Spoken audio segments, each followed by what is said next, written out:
हैदराबाद में हो, उनके लिए बड़ी दिक्कत पेश आएगी। और अगर नाम उनका नहीं आएगा तो फिर उनको वोट डालने का इख्तियार नहीं मिलेगा। और फिर ये जो एक्सरसाइज को इलेक्शन कमीशन खुद अपने उसमें नोटिफिकेशन में कह रहा है कि ईआरओ और ईआरओ सिटीजनशिप एक्ट 1955 में कॉम्पिटेंट अथॉरिटी को बोल सकता है।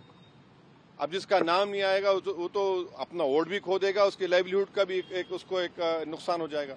तो ये सब बातें हमने उनके सामने रखी। बहुत देर तक हमारी मीटिंग हुई। उन्होंने अपनी बात को कहा, उन्होंने भी बताया हमको। अब ये हमारी आज की मीटिंग की ये वो माने मोटा मोटा ये जो हुआ। पार्टियां हैं बिहार में, जो विपक्षी पार्टियां हैं, एक के बाद एक पहले मैडम को। विपक्षी पार्टियां जो दूसरी है वो सुप्रीम कोर्ट पहुंच गई है इसी मुद्दे को लेकर। कह रहे कि एसआईआर जो है वो कहीं न कहीं इस वजह से भी किया जा रहा है ताकि बीजेपी को फायदा हो सके। वहाँ नोटिस इशू किया 10 तारीख के लिए। अब हमारी पार्टी में भी हम बैठ के बात करेंगे और इस पर क्या फैसला लेंगे। मगर हमारा एक ही है कि आप इतने कम टाइम में एक्सरसाइज कैसे कर पाएंगे? बहुत टाइम कम है।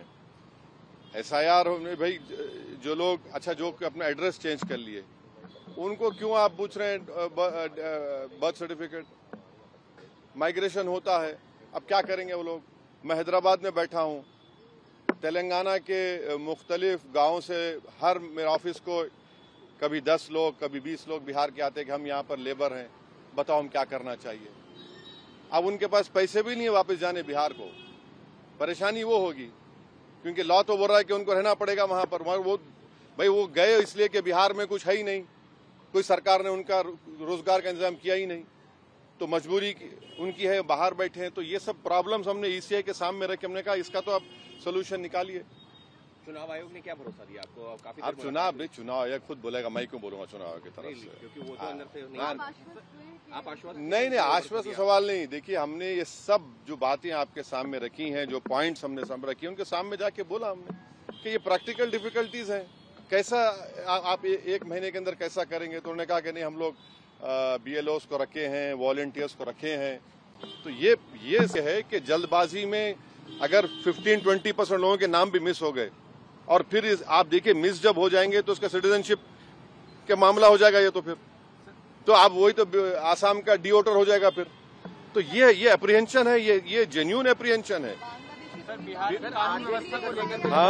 बांग्लादेशी रोहिंग्याओं को निकालने के लिए एसआईआर है।